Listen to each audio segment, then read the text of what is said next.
All right, so welcome to Baking Fun Time with Rixie. Yay!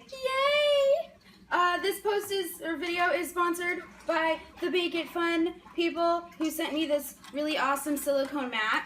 And this is what the mat looks like. It is nice and bendy and squishy, and it's got little ruler on the top and on the sides. And it has these really convenient circles in the center for you to put your cookie dough so that they bake evenly without touching each other. And I've seen a lot of videos done with this baking mat and they make cookies, but I'm gonna do something different because this mat is freezer friendly, and I am going to make my famous peppermint bark. You guys ready for this? Because I'm ready for this. So unfortunately, this Bake It mat is extremely large and I can't get it to fit into my largest baking pan. You see how it's like overlapping? And I can't get it to lay flat. I'm going to attempt it. Once I have stuff on it, we're going to see how it works out. But I am a little disappointed because that it is so large. I could not find a larger cookie sheet to use this on, and you cannot put this directly on to your oven grate.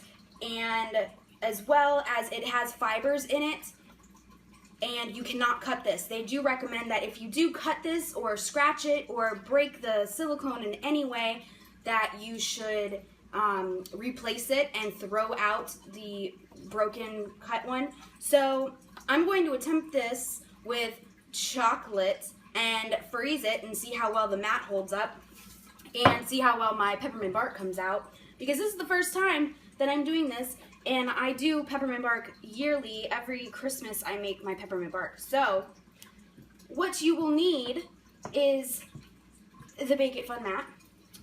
I'm going to press this into the cookie sheet so that it's nice and flat, and because it is silicone, it is slightly sticking to the bottom of the mat, or the bottom of the cookie sheet.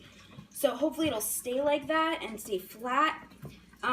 You will need, for baking or for melting your chocolate, either a dish and a pan. I'm gonna create a double boiler in this pan with filling it with boiling water. Put this in, pour the chocolate, stir it, and so that's what that is. This is my other pan because I do 2 batches.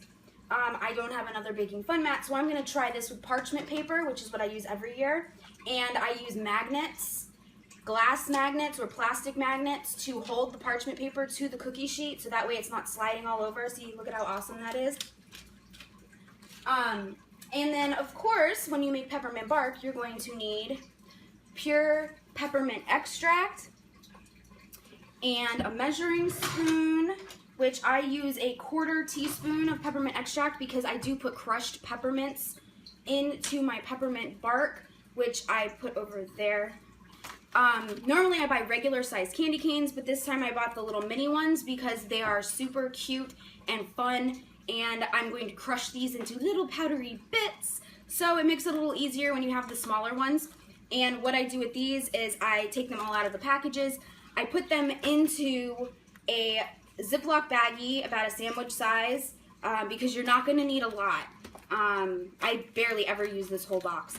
I put them into the Ziploc baggie, then I put them into a freezer Ziploc baggie, which is thicker, and then I smash them with a hammer, which you'll see, which is super fun to do, and it's a great stress reliever as well. So that is the part that we do with that. So, and the last thing you're going to need is, of course, the chocolate. And I do 2 different kinds of peppermint bark. I do the white chocolate peppermint bark. So I have Toll House, Nestle Toll House chocolate, white chocolate chips. I have 2 bags, which will make 2 batches, 1 bag per batch. And of course I am well, not just me, my husband and I are chocoholics. So when we buy chocolate chips, we go Costco sized, and we buy Costco sized chocolate chips. So this bag is conveniently resealable, and I will probably just sit here and eat chocolate chips while I do this video. So, for your enjoyment, you will see that. Alright, so let's get started. Jeffrey, I need a cooking show. Like, seriously, I want a cooking show.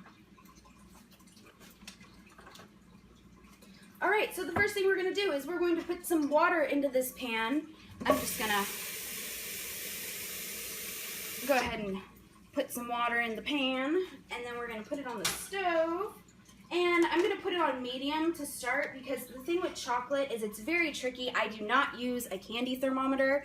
I know, shame on me. I hate candy thermometers.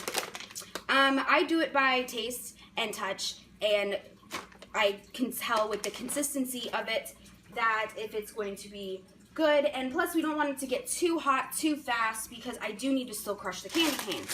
So while that is heating up, I will open this up and start crushing candy canes, and it's so exciting. It really is. It's a stress reliever. Cut and open the candy canes because it's Christmas time and I'm so freaking excited. Yay, lots of candy canes. Be sure to make sure you take them out of the plastic before you start crushing them because you do not want to eat the plastic. Nope. And I also like these little ones because they come into these little packages like this, so you don't have to sit there and try to peel off all the plastic from the candy cane. These just easily, and ta-da, you have a candy cane. So these are more convenient to me than the big ones. It's a personal preference. I bought these at the Dollar Tree. They were $1. I bought the whole box for $1. Hooray! So I'm not going to use all of these. I have about this many in the bag. And I'm going to go ahead and make sure all the air is out of it and seal it. Yay! And then we're going to put it inside the bigger bag.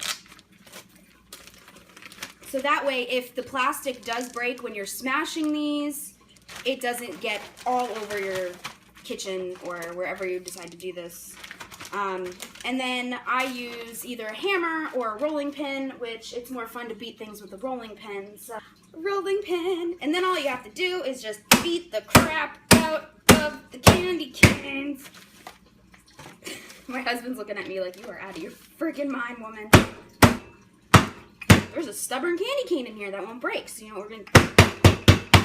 Alright, so when you're done beating it with a rolling pin, you're going to have this powder at the bottom of your bag. Do you see all the scratches that this makes on the bag? That's why you want to double it, because otherwise you get candy cane sugar everywhere. So now you have the bag full of all the powdery delicious goodness, and that you're going to save for when you actually mix the chocolate. So now our water is starting to boil, so we're going to go ahead and put this in there so that can get a little heated up, and we're going to pour the chocolate.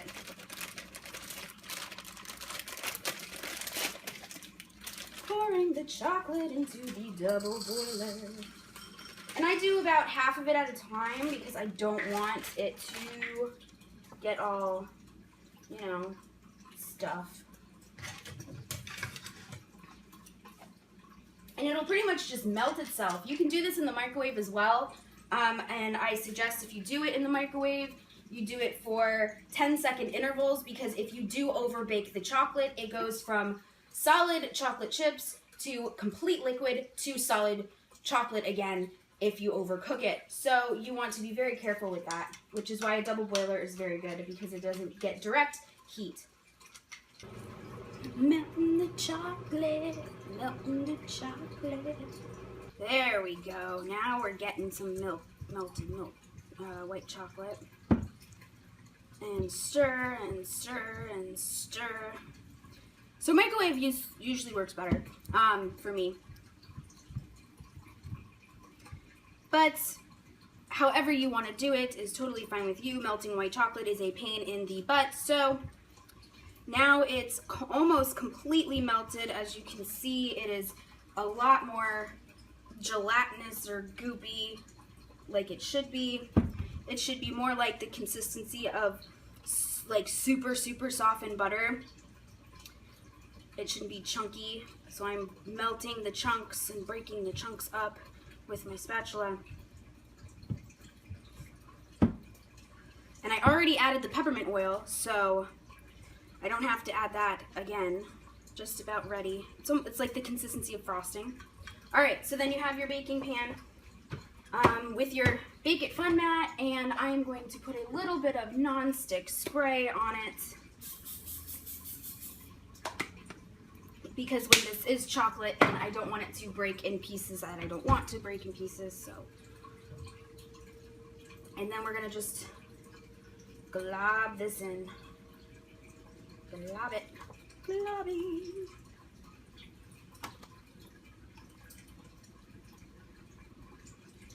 And what's also great about this BakeItFun mat is the fact that it is completely washable, and it's freezer safe as well as oven safe and microwave safe.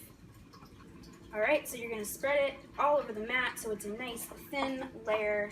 It should nicely fit the center of your pan as so. And now what you're going to want to do is take that crushed up candy cane that you had before,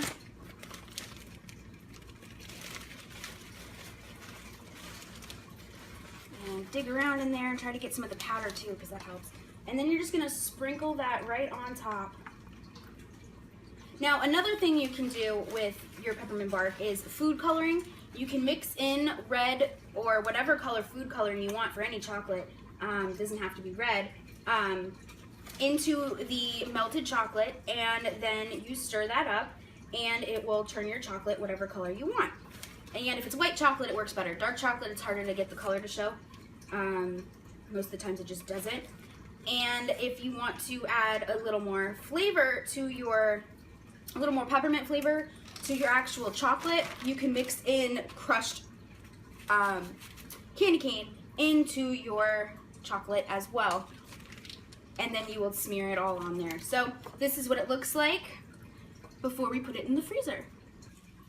So after about 20 to 30 minutes, you want to take your delicious chocolate treat and take it out of the freezer. And at that point, I don't need the cookie sheet anymore. I just have the Bake It mat, and as you can see, it literally just peels right off the sheet. So I don't want to peel it in one big piece. I want to break it into little pieces, and you just want to break it into pieces. So you just want to break it with your hands. Ow, and try not to get stabbed by pieces of candy cane, because that hurts. So you break it into pieces. They're not going to be perfect. You can cut them if you want, but they will break and shatter and not normally be square unless you have like molds or something. You can also do these in molds, which are really fun to do. So this is the messy part. You break them into pieces. Here's a square. Yay, square.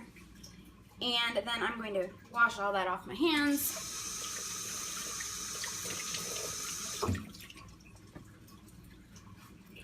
And now you're ready to put them in the treat bag. And then you just twist them up and you put a little twisty tie on them, and they are ready to gift. Or if you are serving them or keeping them for yourself, you can put them in a little box, or you can put them in a Tupperware or on a serving tray, and there you have it. And my experience with this BakeItFun mat is pretty good, even though it didn't fit into the pan quite the way I would have liked, because it was so large. It does work fantastic in the freezer, and my candy came right off. I didn't have to scrape anything. I didn't have to peel anything. It just came right off. So I hope you enjoyed this video. Thank you so much for watching, and I will see you guys next time. Bye!